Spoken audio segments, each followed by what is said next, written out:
My daughter-in-law planned to take everything from me, and she thought I had no idea. I didn't confront her. I didn't cry.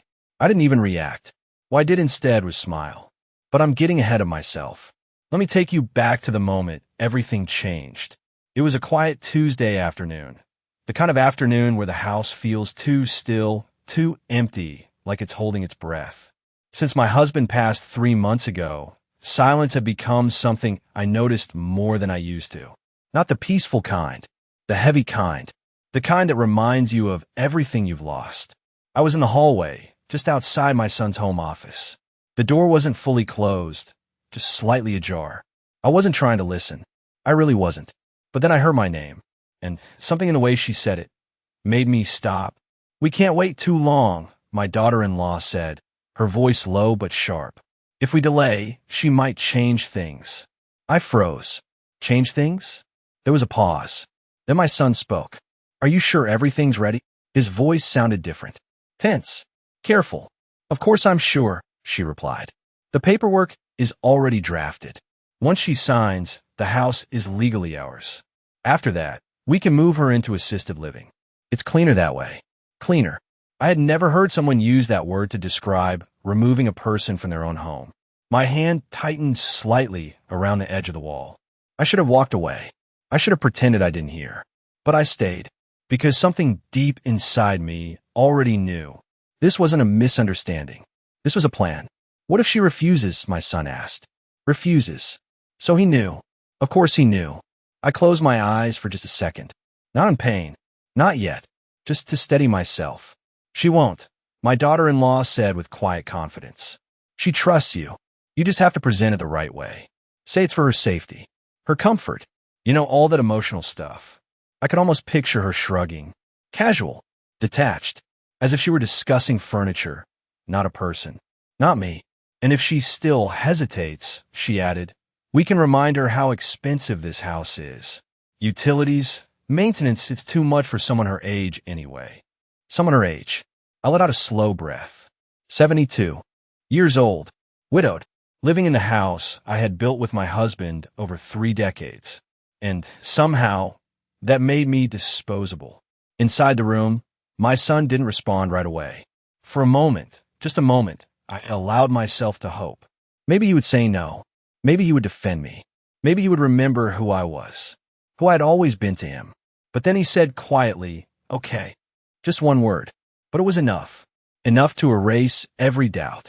Enough to confirm what I was hearing. He wasn't being manipulated. He wasn't confused.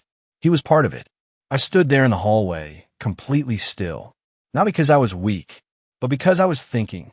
Every detail of their conversation settled into place like pieces of a puzzle. The sudden interest in my finances. The casual comments about downsizing. The brochures for retirement communities that had somehow appeared on the kitchen counter last week. It all made sense now. This wasn't new.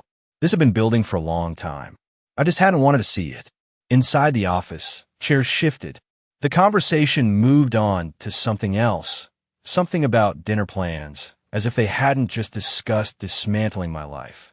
I stepped back quietly, careful not to make a sound, careful not to let them know. Because in that moment, I understood something very important. If they knew I had heard, they would change their plan. And I needed them not to. I needed them to believe that I was exactly who they thought I was. Trusting, unaware, easy to control. I walked slowly back to the kitchen. The sunlight coming through the window felt different now. Colder, sharper, like it was illuminating things I had ignored for too long. I rested my hands on the counter and looked around. This house, every wall, every corner. It wasn't just a building. It was my life, and they were already dividing it up in their heads. I should have been angry. Maybe I was somewhere deep inside. But what I felt most was clarity. Clean, quiet clarity. I reached for a glass, filled it with water, and took a slow sip. My hand was steady. That surprised me. I thought I would be shaking. I thought I would feel broken. But I didn't, because something had shifted for the first time in a long time. I wasn't thinking like a mother. I was thinking like someone who had just been shown the truth. And once you see the truth clearly, you can't unsee it. I set the glass down gently. Then I smiled. Not because anything was funny, but because I had just made a decision. I wouldn't confront them. Not yet. I wouldn't argue. I wouldn't beg. I would let them continue. Let them believe their plan was working. Let them think I was still one step behind. Because sometimes, the most powerful thing you can do is nothing at all. And wait. They thought they were preparing to take everything from me. What they didn't realize was that I had just started preparing too. And unlike them, I wasn't planning to lose. Grief doesn't always come with tears. Sometimes it comes with silence. The kind that settles into the walls, into the furniture, into the spaces where laughter used to live. After my husband passed, the house felt different. Not empty, just unfamiliar. I would wake up in the mornings and instinctively turn toward his side of the bed. Still, untouched. His pillow still held the shape of where his head used to rest. His reading glasses still sat on the nightstand, exactly where he left them the night before he never woke up. I didn't move them. I couldn't. Some part of me believed that if I left everything exactly the same, then maybe the loss wouldn't feel so final. Downstairs, the kitchen felt colder too. I still made coffee every morning. 2 cups. Out of habit. I would pour his, then stop halfway through, staring at the second mug like it didn't belong there anymore. Eventually, I stopped pouring the second cup. Not because I accepted he was gone, but because the silence that followed was harder to ignore. My son moved in shortly after the funeral. He said it was to help me, to make sure I wasn't alone. At the time, I believed him. I wanted to believe him. He brought his wife with him, of course. She arrived with neatly packed boxes, labeled in careful handwriting. Organized, prepared, efficient. At first, I thought it was thoughtful. The way she arranged things. The way she took over the kitchen to give me a break. She smiled often, but her eyes were always measuring something. I didn't notice it right away. Not clearly. It was subtle. The way conversations would shift when I entered the room. The way my son would suddenly become quiet, like he had been saying something he didn't want me to hear. At dinner, they would exchange glances. Small ones. Quick. The kind that say more than words ever could. And every time I caught it, they would smile at me like nothing had happened. I told myself I was imagining things. That grief was making me sensitive. That I was reading too much into normal behavior. After all, they were my family. What reason would they have to hide anything from me? But then little things started changing. At first, it was the kitchen. My kitchen. Drawers rearranged. Utensils moved. Ingredients placed in different cabinets without asking me. Just trying to make things more efficient, she said with a light laugh. Efficient. It was a harmless word, but something about it didn't sit right with me. Then it was the living room. One afternoon, I came downstairs to find my husband's armchair gone. Not moved. Gone. I stood there for a long moment, staring at the empty space where it had always been. Where is it? I asked. My daughter-in-law didn't even look up from her phone. Oh, that old thing, she said casually. I had it taken out. It didn't match the rest of the furniture. Didn't match. I nodded slowly. Of course it didn't.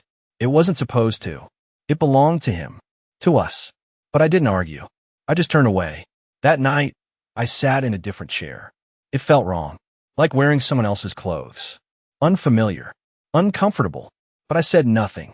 Because something inside me had already started noticing a pattern. Things were being removed. Changed. Replaced. And not once had anyone asked me. A few days later, I went to the study. My husband's study. The room where he used to spend hours reading, writing, thinking. The door was closed. Locked. I stood there, my hand resting on the knob. Confused. It had never been locked before. Not in all the years we lived here. I knocked lightly. No answer. Later that evening, I asked my son about it. Oh, that? He said quickly. I just needed a quiet place to work. Didn't want to be disturbed. Didn't want to be disturbed. In my own house. I smiled. A small one. The kind that doesn't reach your eyes. Of course, I said. What else could I say? That same night, I noticed something else. My documents. The small box where I kept important papers, bank statements, property records, old letters. It had been moved. Not far. Just enough for me to know it hadn't been where I left it. I opened it carefully. Everything looked the same. At least, at first glance. But something felt off. I couldn't explain it. Not yet. But the feeling stayed with me. Like a whisper in the back of my mind. Something wasn't right. And for the first time, I stopped dismissing it. I started paying attention, really paying attention, to every glance, every change, every word that didn't quite fit. Because grief may cloud your heart, but it sharpened something else. Instinct.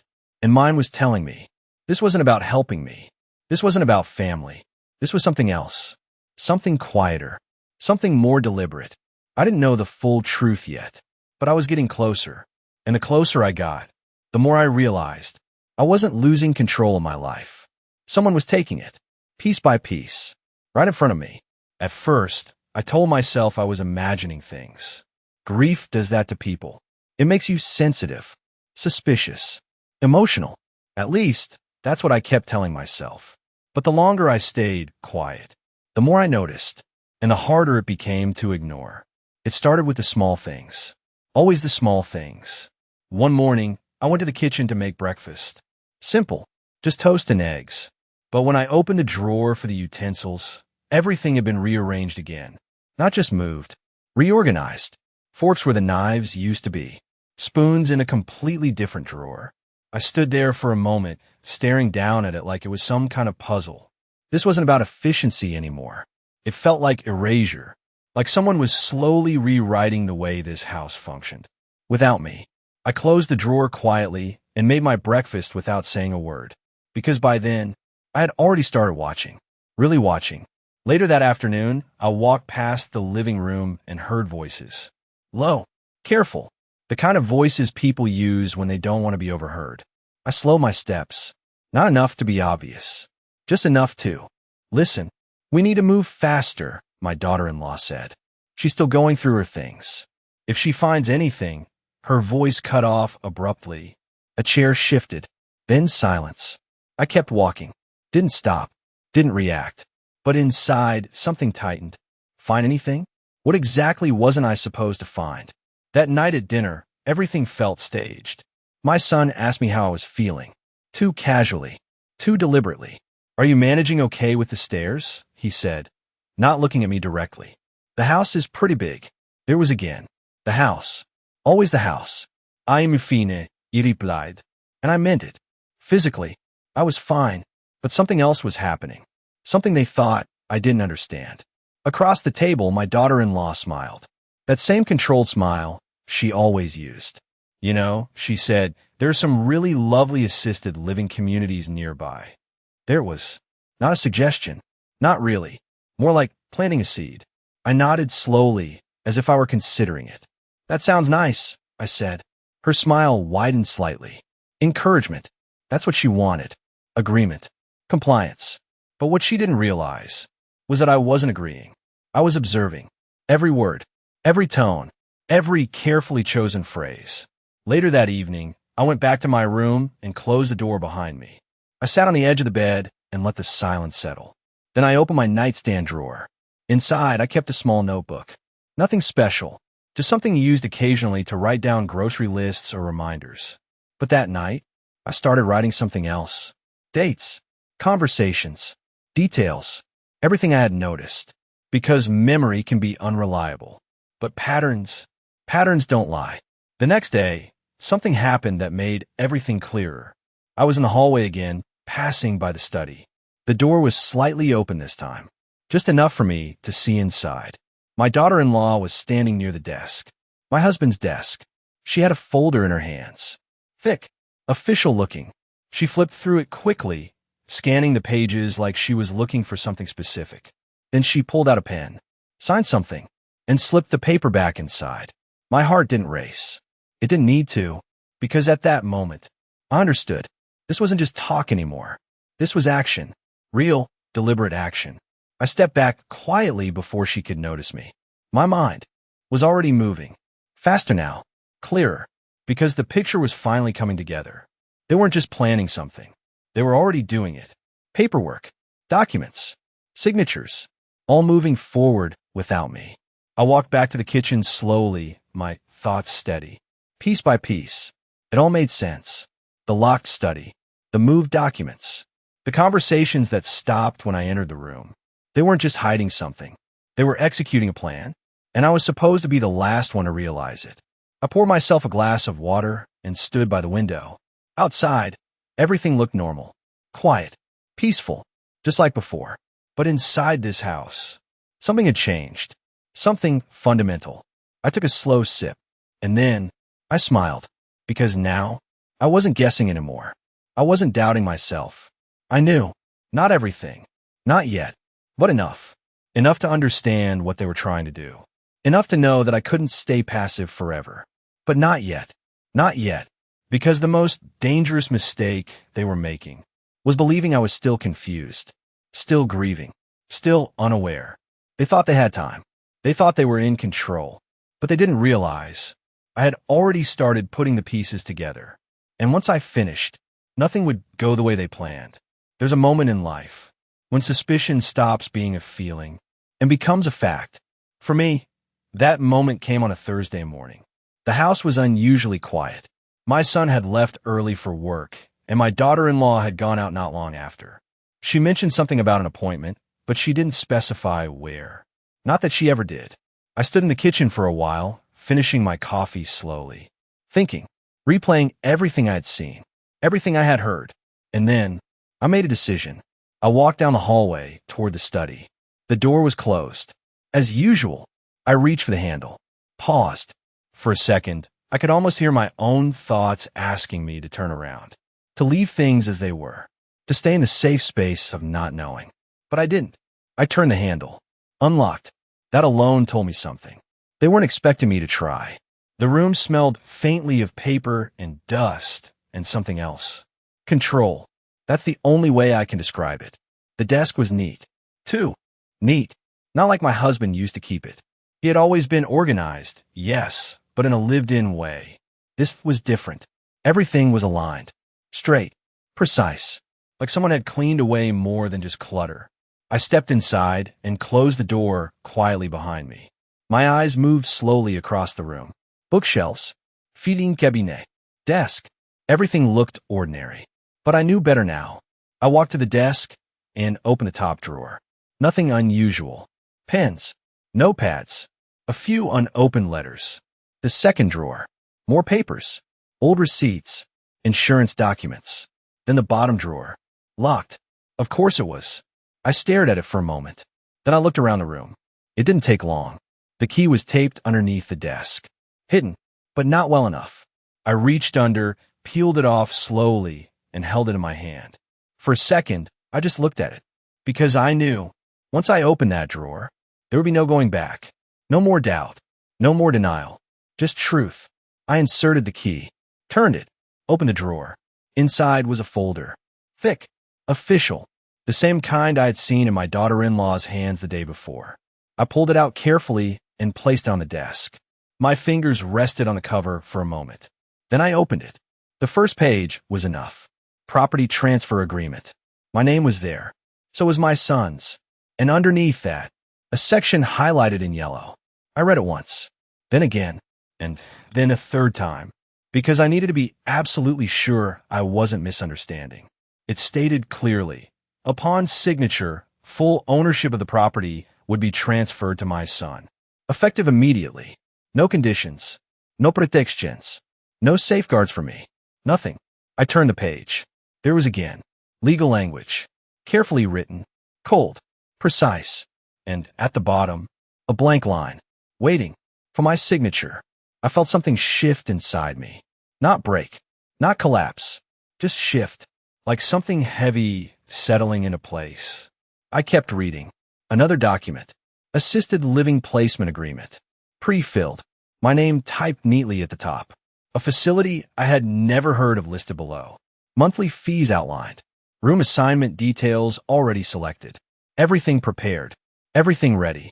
All that was missing was my consent, or at least the illusion of it. I closed the folder slowly. My hands were steady. That surprised me. Again, I thought this would be the moment I would fall apart. But I didn't, because now there was nothing left to guess, nothing left to question.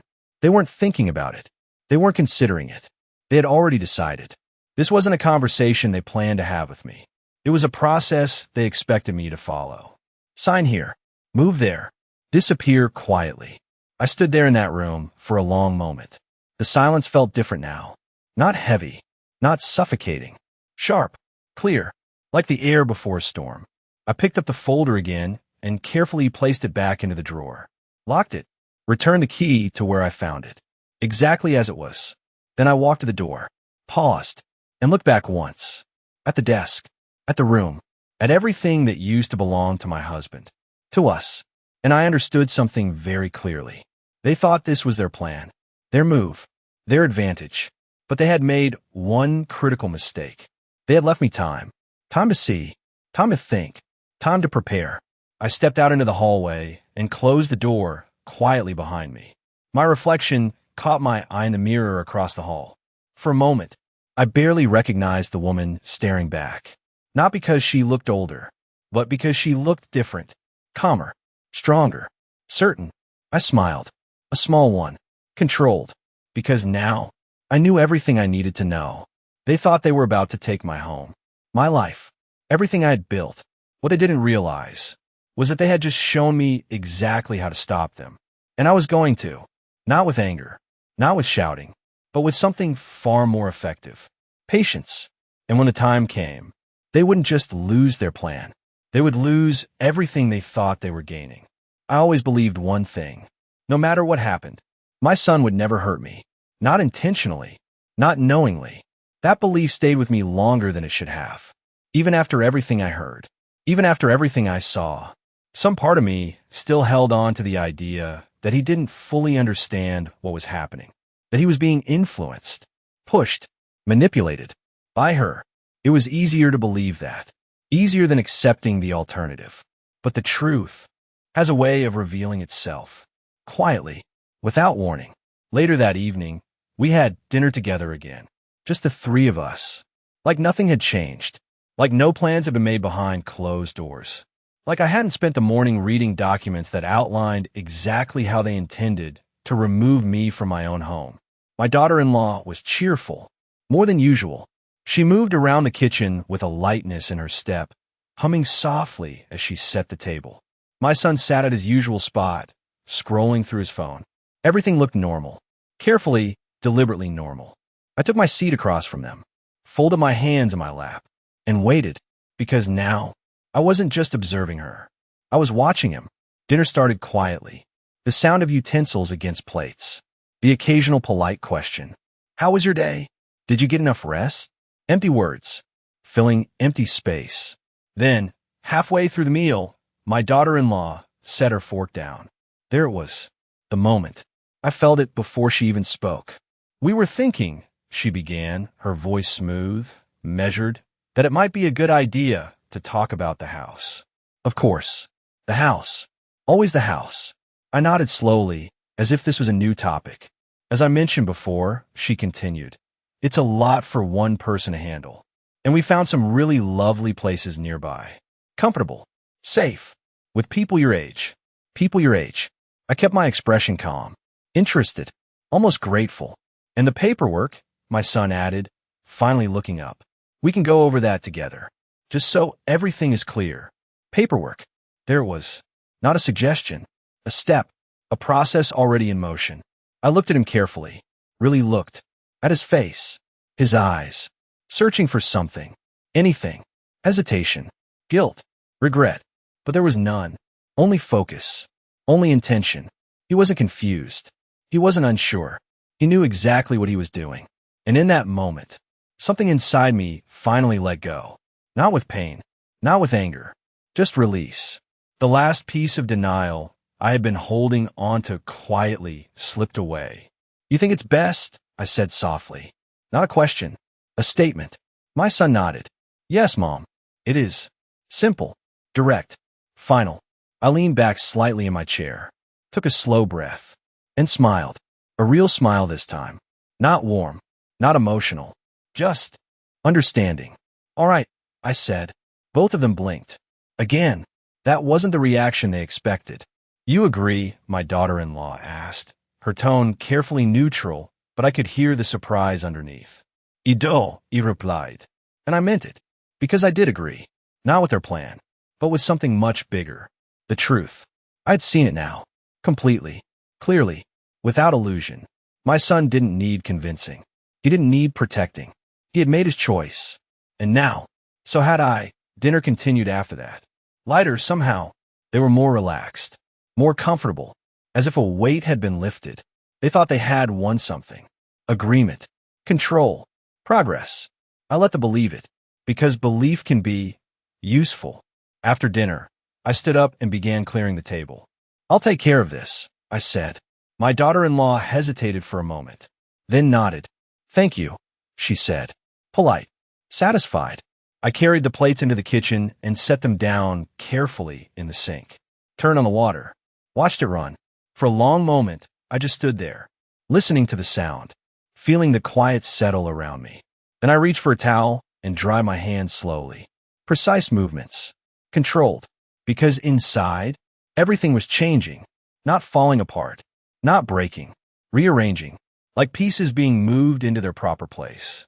I turned off the light and walked toward the stairs. Halfway up, I paused, not because I was tired, but because I was thinking about everything I had just seen, everything I now understood. And for the first time, I didn't feel like a mother losing her son. I felt like a woman who had just seen the truth about someone she thought she knew, and accepted it completely. I continued upstairs, each step steady, certain, because from that moment on, I wasn't reacting anymore. I was preparing. They thought I had agreed to their plan. What they didn't realize was that I had just given them exactly what they needed. Confidence, time, and the illusion that I was no longer a threat. That illusion would be their second mistake. The next morning, I woke up earlier than usual, not because I couldn't sleep, but because my mind was clear, strangely clear. There were no more questions, no more doubts, no more hoping I had misunderstood something. I hadn't. I sat at the edge of my bed for a moment, letting the quiet settle around me. Then I stood up, calmly, deliberately, because that morning, I wasn't just getting up. I was making my first move. Downstairs, the house was still. My son and his wife hadn't come out of their room yet. Good. I prefer it that way. I made myself a cup of coffee. Just one. No hesitation this time. No second cup. No lingering habits tied to the past. I took a slow sip, then walked to the small desk in the corner of the living room. The one they hadn't touched. Not yet. I opened a drawer and took out my phone. Scrolled through my contacts. Stopped at a name I hadn't called in years. Martin Hayes. My husband's attorney. He had handled everything when my husband passed. The will. The estate. All of it. At the time, I hadn't paid much attention to the details. I trusted my husband. I trusted that everything had been taken care of. And now, I needed to know exactly how. I pressed call. The line rang twice. Martin Hayes speaking. His voice was older than I remembered. Steadier. Martin, I said. This is Eleanor Whitmore. There was a brief pause. Then warmth. Eleanor. I was wondering when you might call.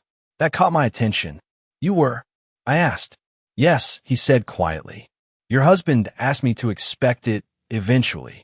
I didn't respond right away, because something in his tone told me this conversation was about to change everything. I'd like to meet, I said. Of course, he replied. Today, if possible. It is. An hour later, I was in my car, driving, not aimlessly, not uncertain. Every turn I made felt intentional, like I was finally moving forward instead of standing still. Martin's office hadn't changed much. Same building, same quiet lobby, same understated elegance. I stepped inside and gave my name at the front desk. Within minutes, I was being led into his office. He stood as I entered, older now, grayer, but his eyes, sharp, observant, knowing. I'm sorry for your loss, he said gently. I nodded. Thank you. We sat down across from each other. No small talk. No unnecessary plaisanteries. Just understanding. I assume this isn't just a social visit, he said. No. Ilvia. Then I leaned forward slightly. My daughter-in-law has prepared documents to transfer my house to. My son. His expression didn't change. Not even slightly. I see, he said. They expect me to sign them. Still no reaction. I haven't, I added. Now he nodded. Good. Just one word. But it carried weight. I held his gaze. I need to know something, I said. Does my son have any legal claim to this house? Martin leaned back in his chair, folded his hands, considered his words carefully. Then he spoke. Eleanor, the house is not solely yours. For a brief second, something flickered inside me. Not fear, just attention. He continued. It is protected. Protected. I didn't interrupt. I let him explain. Your husband placed the property under a specific legal structure before he passed, Martin said. A trust. A trust. I had heard the word before, but I had never fully understood it. Why? I asked quietly. Martin's eyes softened slightly, because he anticipated this possibility. That I wasn't expecting. He knew. I asked. Not specifically, Martin replied, but he was cautious. He wanted to ensure that no one could pressure you into giving up your home. My chest rose slowly. Fell. Again, no tears. Just clarity. What happens if I sign their document? I asked. Martin's expression hardened. It will be challenged immediately, he said, and likely invalidated. The property cannot be transferred without multiple conditions being met. Conditions. Safeguards. Protections. Everything they didn't know about. Everything they thought they could bypass. And my son? I asked. Martin paused, just for a moment. Then he said, he only benefits if you choose to include him. Silence. Not heavy, not painful, just final. I leaned back in my chair, slowly, processing, understanding, because now the entire picture was complete. They had a plan, but it was built on assumptions, on ignorance, on the belief that I didn't know what I had, or how to protect it. I looked at Martin. What would you advise? I asked. He didn't hesitate. Do nothing, he said. Let them continue. I almost smiled, because that was exactly what I had already decided. I want everything reviewed, I said. Every document, every account. It already has been, he replied calmly. But we can go through it together. I nodded. Good, because this time, I wasn't trusting blindly. I was understanding everything. Every detail, every protection, every move available to me. Because now, this wasn't just about defending myself. It was about timing, precision, and letting them walk exactly where I needed them to. I stood up. So did he. Eleanor, he said, his voice steady. Your husband trusted you to handle this. I met his eyes. He was right, too. For the first time since this began, I didn't just feel prepared. I felt in control. And when I walked out of that office, I wasn't the same woman who had walked in. I wasn't reacting anymore. I was planning. And the next time I sat across from my son and his wife, they wouldn't be leading the conversation. They would be stepping into something they didn't understand, something they couldn't stop, because while they were busy planning to take everything from me, I had just made sure they would leave with nothing. That evening, I set the table myself, carefully, deliberately, the same way I had done for decades. 3 plates, 3 glasses, 3 neatly folded napkins, everything in its place, everything familiar. From the outside, nothing had changed, but inside, everything had. I moved through the kitchen with quiet precision, placing each dish exactly where it belonged. Roasted chicken, mashed potatoes, green beans, my son's favorite meal, the same one I had made countless times when he was younger. Back when dinner meant something different. Back when sitting at this table meant family. Now, it meant something else entirely. Footsteps echoed softly from upstairs. Then voices. Low, casual. They entered the dining room together. My son first, then her. She paused for a moment when she saw the table. A small smile touched her lips. Satisfied. Everything looks wonderful, she said. Polite. Measured. I returned the smile. Thank you. We sat down. The 3 of us. Just like always. But this time, I wasn't the one walking into their plan. They were walking into mine. Dinner began quietly. Utensils against plates. The occasional glance. Nothing unusual. At least not on the surface. But I could feel it. The tension. The anticipation. They were waiting for the right moment. And I was waiting for them. Halfway through the meal, she made her move. She set her fork down gently, folded her hands, and looked directly at me. There it was. The performance. We've been thinking, she began, her tone soft but deliberate, about what's best for you. Of course. What's best for me? I nodded slightly, encouraging, inviting her to continue, because I wanted to hear it. All of it. The house is a lot to manage, she said. And we found a place that would be perfect. Quiet. Safe. Comfortable. Her voice was smooth. Practiced. Like she had rehearsed these words. Beside her, my son stayed quiet. Watching me. Waiting for my reaction. And the paperwork, she added, is already prepared. Just simple documents. Nothing complicated. Simple. I almost smiled. I already knew exactly how simple they were. My son finally spoke. We just want to make things easier for you, Mom. Easier. That word again. I set my fork down carefully. Wiped my hands with my napkin. Took a small sip of water. And then I looked at them. Really looked. At her confident posture. At his controlled expression. At the way they both leaned slightly forward. Expecting resistance. Expecting hesitation. Expecting emotion. But I gave them none. Instead, I smiled. Calm. Composed. Almost grateful. That sounds reasonable, I said. For a moment, they froze. Just slightly. Just enough for me to see it. They hadn't expected that. Not so easily. Not so quickly. You agree?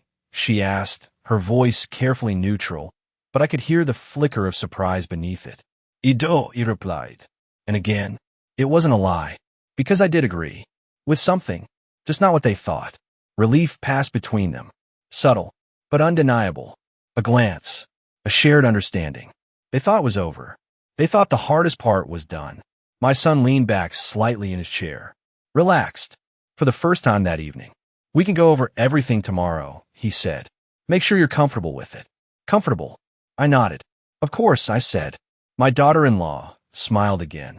Wider this time. Victorious. Good, she said softly. I think this will be better for everyone. Better for everyone. I held her gaze for a moment longer than necessary. Not challenging. Not confrontational. Just aware. Because she had no idea. None. That every word she was saying, every step she thought she was controlling, was leading exactly where I needed it to. Dinner continued after that. Lighter. Easier. They talked more. Laughed even. As if something had been resolved. As if a decision had been made. And in a way, it had. Just not the one they believed. When the meal ended, I stood up and began clearing the table. I'll take care of this, I said. My daughter-in-law waved her hand lightly. No, you don't have to, I insist, I replied gently. She hesitated, then nodded. All right, satisfied again. I carried the plates into the kitchen one by one, set them in the sink, turned on the water. The sound filled the room. Steady, constant. Behind me, I could hear their voices in the dining room. Low, excited, planning. They weren't even trying to hide it anymore.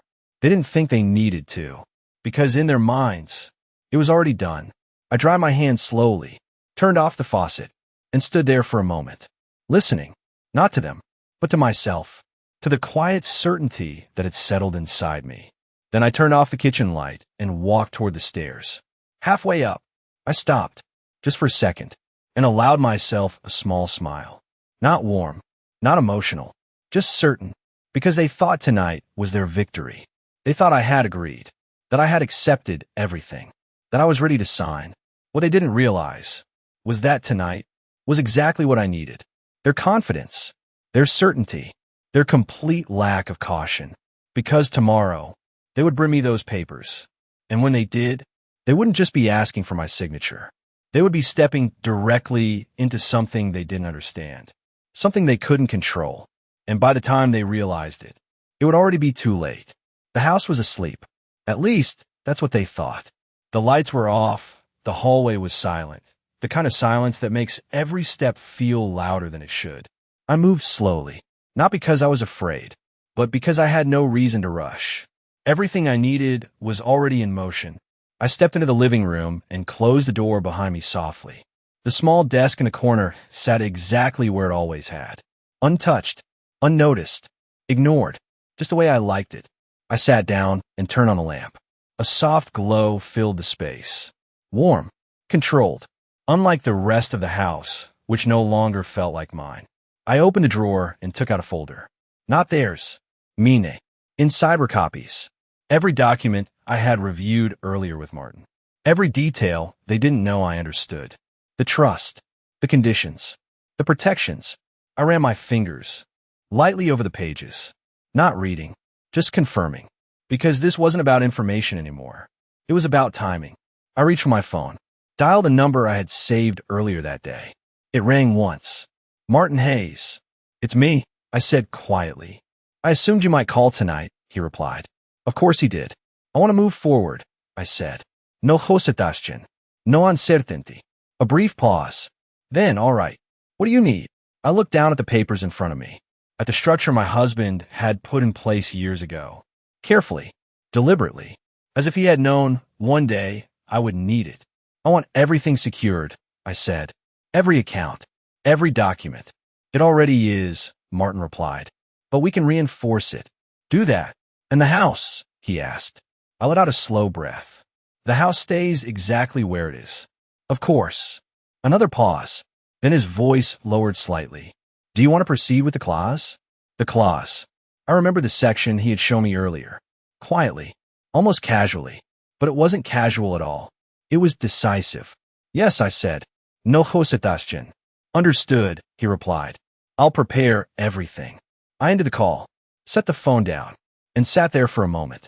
Still, calm, because with that one conversation, everything had shifted, not on the surface. Not yet, but underneath. Everything was now locked into place. The next step was theirs. I stood up and walked to the window, pulled the curtain aside, just slightly. Outside, the street was empty. Still, peaceful, just like any other night. But inside this house, a different kind of quiet had taken over. The kind that comes before something changes. I let the curtain fall back into place, turned off the lamp, and made my way upstairs. Each step steady, measured, because now I wasn't reacting anymore. I was waiting. The next morning, I woke up at the usual time. Nothing about my routine changed. Not on the outside. I made coffee, 1 cup, sat at the table, looked out the window, listened to the quiet hum of the house.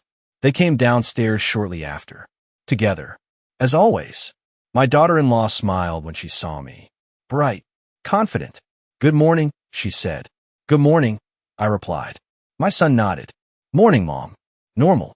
Everything felt normal. Carefully constructed normal. But I could see it now. The difference. The way she moved. The way she watched me. Not cautiously. Not anymore. She wasn't worried. She believed everything was going exactly as planned. And that belief was exactly what I needed. Today works for you, right? She asked casually, pouring herself coffee. For what? I replied, though I already knew. The paperwork, she said. We can sit down and go through it together. There it was. The next step, the moment they had been preparing for. I looked at her, then at my son. He avoided my eyes, just slightly. But I noticed. I always noticed now. I smiled. Soft. Agreeable. Of course, I said. Relief again. Subtle. But there. Perfect, she replied. We'll make it quick and easy. Quick. Easy. I nodded. I'm sure you will. Later that afternoon, they brought the folder. The same one I had already seen. The same one they thought was new to me. We sat at the dining table. The 3 of us. Just like the night before. But this time, the roles were different. She placed a folder in front of me. Opened it. Turned it slightly so I could read. Just standard documents, she said lightly. Nothing complicated. I looked down at the pages. Calm. Focused. As if I were seeing them for the first time. As if I didn't already know every word. Every clause. Every trap. My son leaned forward slightly. Take your time, Mom. Take your time. I almost smiled. Because I already had. I turned the first page slowly. Read it. Carefully. Not rushing. Not reacting. Just observing. They watched me. Closely. Waiting. For confusion. For questions. For hesitation. But I gave them none. I simply nodded. Turn the next page. Then the next. Silence stretched across the table. Tight. Anticipating. Because they believed they were moments away from everything they wanted. I set the final page down. Folded my hands calmly on top of it. And looked up, meeting their eyes. One at a time. They leaned forward. Just slightly. Waiting. And in that moment, I smiled. Not warm. Not uncertain. But knowing.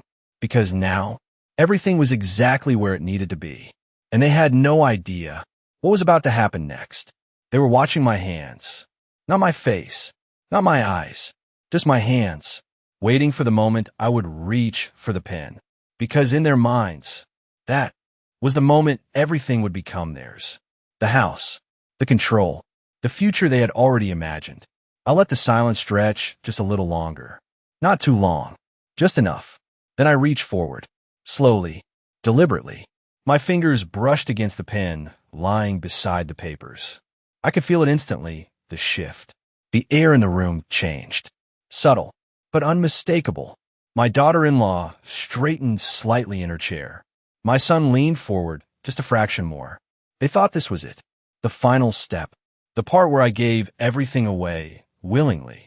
I picked up the pen, turned it once between my fingers, then looked down at the page again, carefully, as if I were reading it one last time, as if I were making sure. But I wasn't.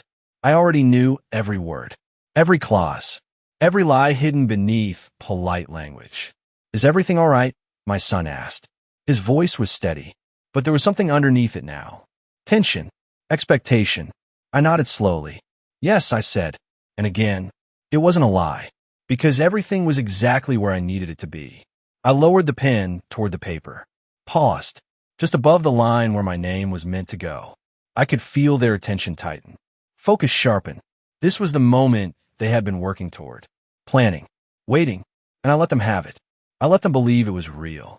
Then, I set the pen down, gently, not abruptly, not dramatically, just set it down. Silence. Heavy now, confused. What's wrong? My daughter-in-law asked, her voice carefully controlled. I looked up, met her eyes, then my son's. Nothing rushed, nothing emotional, just calm. I think, I said slowly, it would be better if we reviewed these with my attorney first. There it was, the first crack. Small, but enough. My attorney, my son repeated. Yes, I said simply. My daughter-in-law's smile didn't disappear, but it changed, just slightly, tighter, more calculated. That's really not necessary, she said lightly. These are standard documents, very straightforward. I'm sure they are, I replied, and I meant that too. They were straightforward, in exactly the way they intended, but not in the way they expected me to understand. It'll only take a day or two, I added calmly, just to be sure. Another pause, this one longer, because now they had to adjust, recalculate. This wasn't part of their plan. Not like this. My son shifted in his chair. Mom, we already went over everything, he said. There's really no need to complicate it. Complicate. That word again. I smiled slightly. I'm not complicating anything, I said. I'm protecting myself. That landed. I saw it. In both of them. A flicker. Quick, but real. My daughter-in-law leaned back slightly, crossed her arms. A defensive gesture, though she tried to hide it. Of course, she said after a moment. If that makes you more comfortable. Comfortable. Always that word. I nodded. It does. Silence settled again. Different this time. Not confident. Not controlled. Uncertain. Because for the first time, they didn't know what was going to happen next. I closed the folder gently, placed it back in front of her. Careful, respectful, as if nothing had gone wrong, as if everything was still exactly as they expected. We can revisit this after I've had it reviewed, I said. My son didn't respond immediately. He looked at me, really looked, and for the first time in a long time, I think he saw something different. Not confusion, not hesitation, something else, something he hadn't accounted for. But he said nothing, because what could he say? They couldn't push. Not yet. Not without revealing too much. And they weren't ready for that. Not when they still believed they had control. All right, he said finally. Reluctant. Careful. All right. My daughter-in-law nodded as well. But her eyes were different now. Sharper. More alert. Because somewhere inside her, something had shifted too. Not understanding. Not fully. But suspicion. A small one, the kind that grows. If you give it time. I stood up slowly, smoothed my hands over my sweater. I think I'll rest for a bit, I said. Neither of them stopped me. Neither of them spoke. I walked away from the table, up the stairs, each step steady, unhurried, because I didn't need to rush. Not anymore. Behind me, I could feel it. Their silence, their thoughts racing, trying to understand what had just happened, trying to decide what to do next. But it didn't matter, because the moment had already passed. They had expected a signature. What they got instead was time, and that time belonged to me. When I reached my room, I closed the door quietly behind me, leaned against it for a moment, and let out a slow breath. Not relief, not exhaustion, just certainty, because now everything was exactly where it needed to be. They had shown their hand, and I had shown just enough of mine. Not everything, not yet, but enough to change the game. I smiled, a small one, controlled, because the next time we sat at that table, it wouldn't be about signing anything. It would be about something else entirely, something they weren't prepared for, something they couldn't undo. And when that moment came, they wouldn't just lose control. They would lose everything they thought they were about to gain. 2 days later, I invited them to join me for a meeting. I didn't explain much, just a simple sentence over breakfast. I've scheduled a time for us to go over everything properly, I said. My daughter-in-law looked up immediately. Everything? She asked. The documents, I replied calmly. I thought it would be best if we all understood them clearly. She hesitated, just for a second, then smiled. Of course she did, because in her mind, this was still moving forward, still under control. That sounds like a good idea, she said. My son nodded as well. Yeah, that's fine. That afternoon, we arrived at Martin's office together. They had never been there before. I could tell. The moment we stepped inside, their posture shifted slightly. More formal, more cautious. The receptionist greeted me by name. That didn't go unnoticed. We were led into the same office I had sat in just days earlier. But this time, I wasn't alone. Martin stood as we entered. Eleanor, he said warmly. Then his eyes moved to them. And you must be her family. Polite, professional, but observant. Very observant. Introductions were brief. Names exchanged. Hands shaken. We sat down. I chose my seat first, across from Martin, leaving my son and his wife side by side. Together, as they always were. Martin opened a folder. Not theirs. His. I understand there are some documents you'd like reviewed, he said. My daughter-in-law leaned forward slightly. Confident again. She placed their folder on the desk. Yes, she said. Just some standard paperwork to help streamline things for Eleanor. Streamline. I almost smiled. Martin didn't react. He simply opened the folder and began to read. Silence filled the room. Thick. Measured. Every page he turned seemed to take longer than the last. Not because he needed the time, but because he understood the weight of what he was about to say. Finally, he closed the folder, set it down, folded his hands, and looked directly at them. These documents, he said calmly, would transfer full ownership of the property. My son nodded. Yes, that's correct. We thought it would make things easier for... It wouldn't, Martin interrupted. Not harsh, but firm. Clear. The room shifted instantly. My daughter-in-law's smile faltered. Just slightly. I'm sorry, she said. Martin turned his attention fully to her. These documents are not only inappropriate, he continued. They are also unenforceable. Silence. Sharp now. Confused. What do you mean? My son asked. Martin leaned back slightly. Composed. In simple terms, he said, this property cannot be transferred in the manner you've outlined here. My daughter-in-law's expression tightened.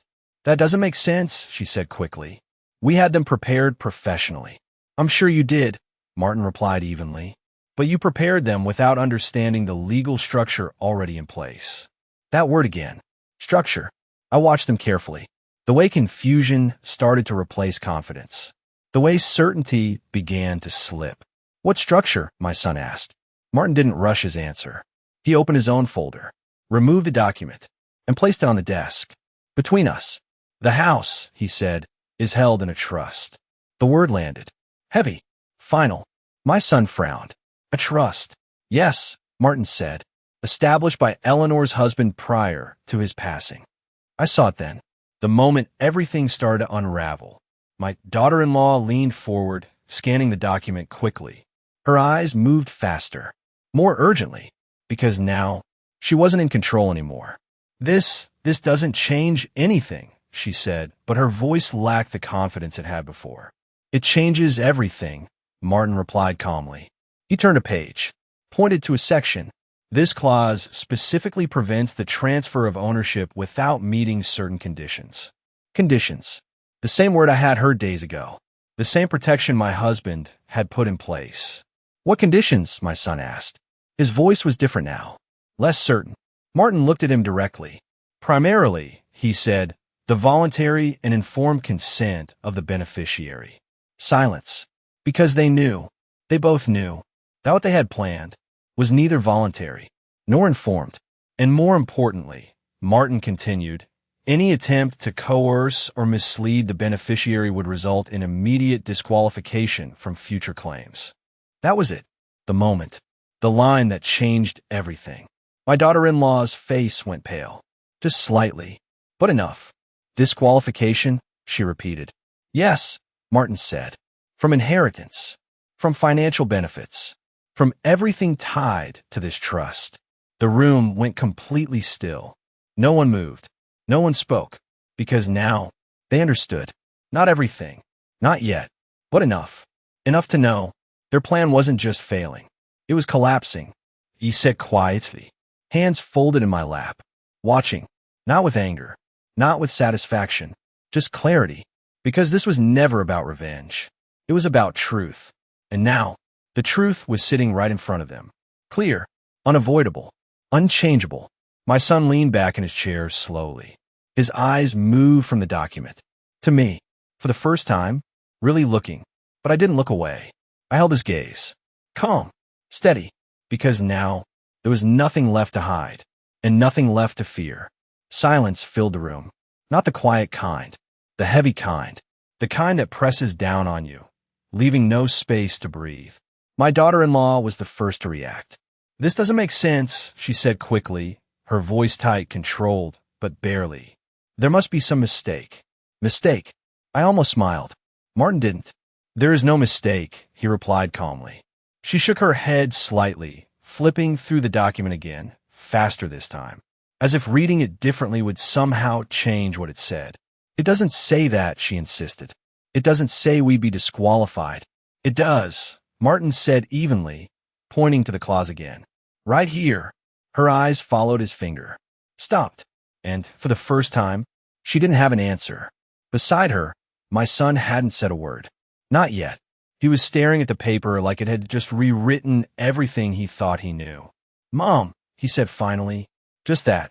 One word. But it sounded different now. Not confident. Not certain. Unsteady. I turned to him slowly, met his eyes, and waited. Because for once, I wasn't the one who needed to explain anything. You knew about this? He asked. There it was. The question he should have asked himself days ago. I nodded. Yes. No anger. No accusation. Just truth. His expression shifted. Confusion, then realization, then something else. Something heavier. You let us go through with all of this, he said. Let. That word lingered. As if he still believed he had been in control. I didn't stop you, I replied calmly. That was enough. More than enough. My daughter-in-law straightened suddenly, her composure snapping back into place, but not fully. This is ridiculous, she said sharply. We were only trying to help. Help. Again. Always help. Martin didn't respond this time. He didn't need to, because the truth had already done the work. You tried to transfer a property that wasn't yours to control, he said after a moment. Without full disclosure. Her jaw tightened. We weren't hiding anything, she said. But her voice betrayed her. Just slightly. Enough. You prepared documents that misrepresented the legal situation, Martin continued. That is a serious matter. The word serious hung in the air. Heavy. Unavoidable. My son finally turned to her. What is he talking about? He asked. And there it was. The shift. Not toward me. Away from her. She hesitated. Just for a second. But that second was everything. I thought everything was fine, she said quickly. I had it handled. Handled. He stared at her. Not convinced. Not reassured. Handle how? He pressed. Her eyes flickered. Searching. For an answer. For control. But it was already gone. I spoke to someone, she said. They said it would be straightforward. Someone. Not a name. Not a firm. Just someone. That told him everything he needed to know. He leaned back in his chair slowly. ran a hand through his hair. The first real sign of unraveling. You said this was all taken care of, he muttered. I thought it was, she snapped. And just like that, the cracks turned into fractures. Because now, they weren't standing together anymore.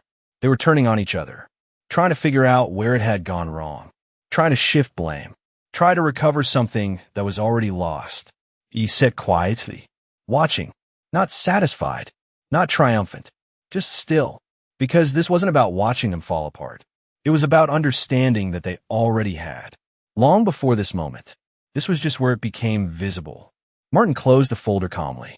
The trust remains intact, he said, and based on what I've seen here, I would strongly advise against pursuing this further.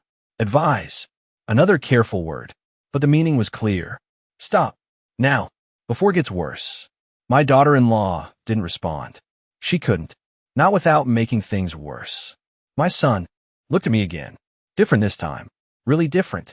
Not as someone who needed to be convinced. Not as someone in control.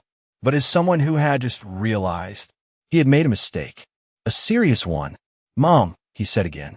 But this time, there were no words after it. Nothing to follow. Because what could he say? What could possibly fix this?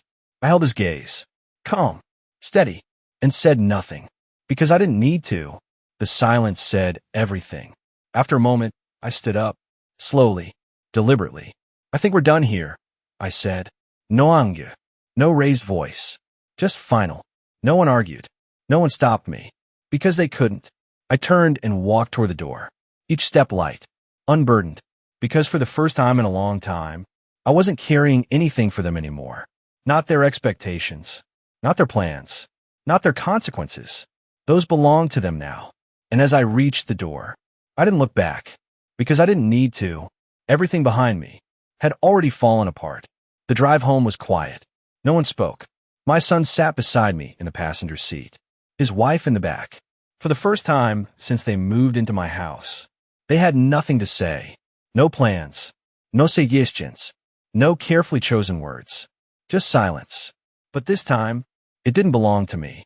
When we pulled into the driveway, I turned off the engine slowly. The house stood exactly as it always had. Unchanged. Still.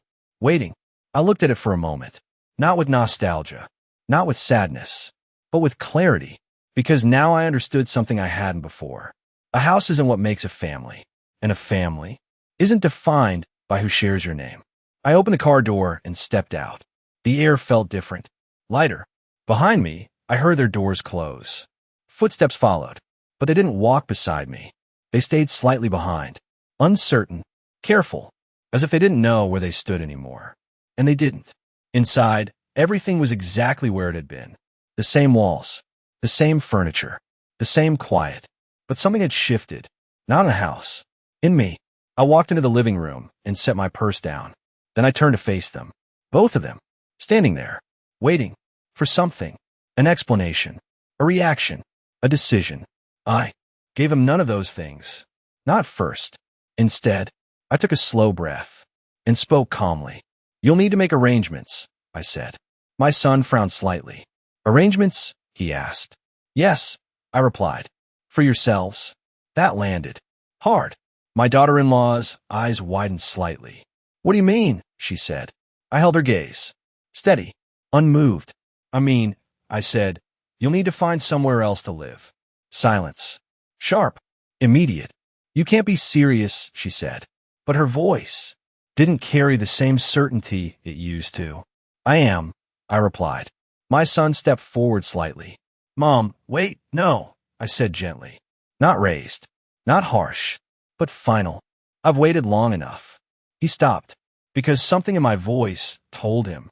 This wasn't a conversation he could steer. Not anymore. This house, I continued, is not something you get to plan around. It's not something you take. And it's certainly not something you decide the future of without me. Each word was calm, measured, but firm, because this wasn't anger. This was truth. You said you were trying to help. I added, glancing briefly at my daughter-in-law. This is me helping you understand where you stand. She opened her mouth, closed it, because there was nothing she could say that would change what had already happened. My son looked at me, really looked, for the first time in a long time, and I saw it. Regret. Not loud. Not dramatic. But there. Mom, I didn't think I know, I said softly. And I did. That was the problem. He hadn't thought. Not about me. Not about what this would mean. Not about what he was risking. But that didn't change anything. I'm not asking you to leave today, I said. Fair. Reasonable. Controlled. But you will leave. No room for interpretation. No space for negotiation. My daughter-in-law straightened slightly. Defensive. Cold again. This is unbelievable, she said. After everything we've done, I raised my hand slightly. Not aggressively. Just enough. And she stopped. Because even she understood. Something had changed. You didn't do this for me, I said quietly. You did it for yourselves. Silence. Again. But this time, it wasn't heavy. It was empty. Because there was nothing left to hide behind. No more excuses. No more illusions. Just truth. I turned away from them. Walked toward the stairs. Slow. Steady. Each step deliberate. Because this was the moment everything settled. Halfway up, I paused. Just for a second. And spoke without turning around. I'm not angry, I said. And I wasn't. Not anymore. I just see things clearly now. That was all. No dramatic ending. No raised voice. No tears. Just clarity. And I continued upstairs, leaving them behind, standing in the space they thought they owned, in the silence they had created. That night, I sat alone in my room. The same quiet, but it felt different now. Not empty. Peaceful. For the first time in a long time. I looked at the photograph on my nightstand. My husband's smile frozen in time. You were right, I whispered. Not about them. About me. I was stronger than I thought. I had just forgotten, but not anymore. The next morning, I woke up early. The sun coming through the window. Soft. Warm. A new day. I stood up, walked to the mirror, and for the first time in months, I recognized the woman looking back at me. Not because she had changed, but because she had finally remembered who she was. I didn't lose my family. I didn't lose my home. I didn't lose anything. I simply stopped pretending. And once I did, everything became very clear. They didn't lose because I fought back. They lost because I finally saw them for who they were.